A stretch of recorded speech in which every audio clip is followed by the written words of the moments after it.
Hey, good evening, folks, and welcome to the 6 o'clock news on sbynews.com. Look, we've got a lot of things to talk about, and I want to make this one more brief than the other shows that we've done. I want to break it down to like 5-10 minutes at the max.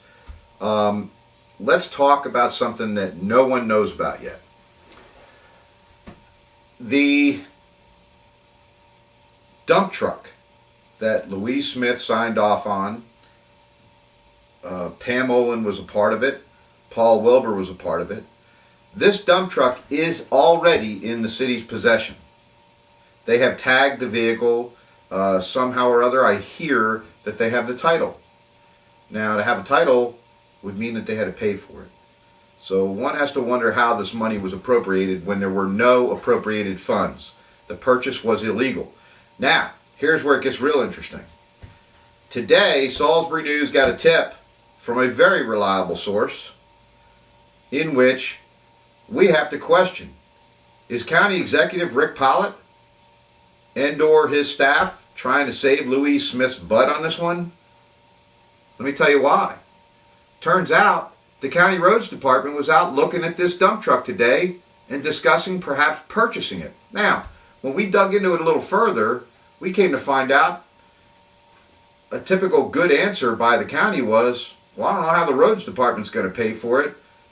They don't have any money. They were broke before the snowstorms hit.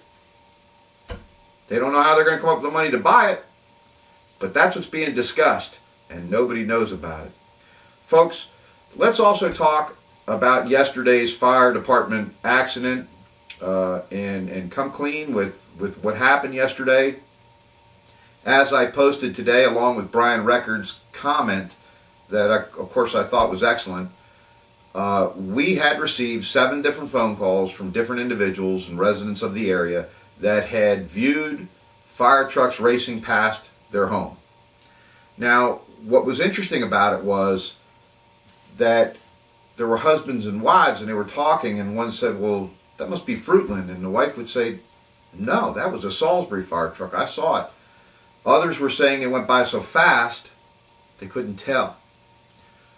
And that's my pet peeve per se with that, is that they drive too fast, especially as second responders to any fire scene. They need to chill out, calm down, get to the scene safely, and we won't have any issues.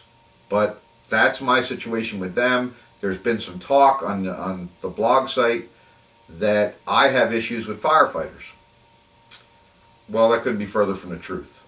When one of the firefighters contacted me and during the snowstorm, and Delmar Fire Department had stress signs in their ceiling, and they were in desperate need of getting snow blowers up there and or any kind of help they could to get the snow off the roof because it was just too much stress.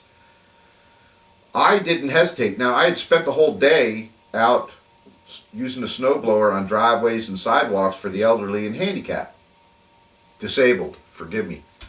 But the bottom line is, even after a long day, I got a call late that evening, dropped everything that I was doing. I had actually just showered and changed and you know, believe it or not, while I was out there, it was pretty sweaty for me. Even though it was cold, it was sweaty. I had a lot of clothes on.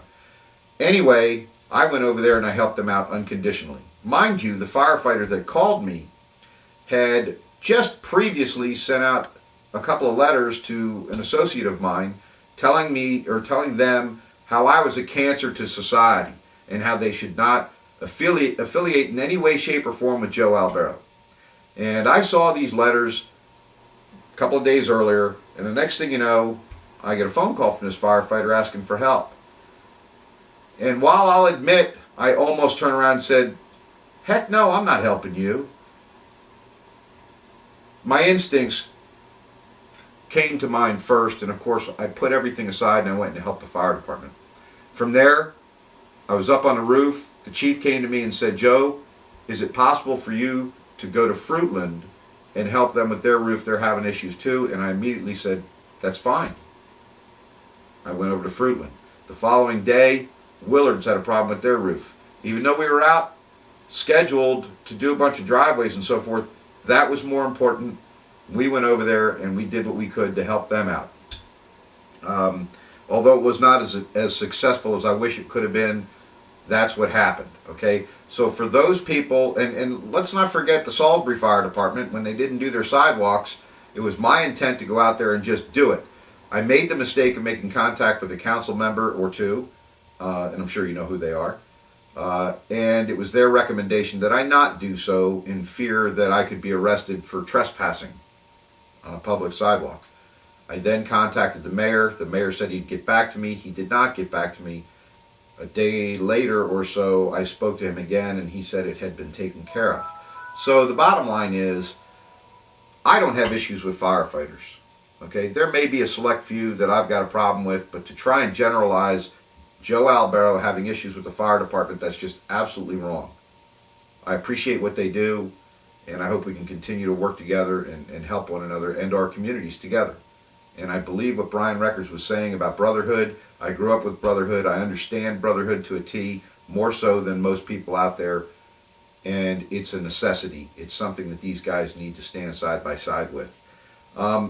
That's about it, folks. You know, like I said, I want to keep this fairly brief. I've got several things I need to do today. And I hope you guys have a great evening. And we'll catch you again tomorrow. Thank you and have a good night.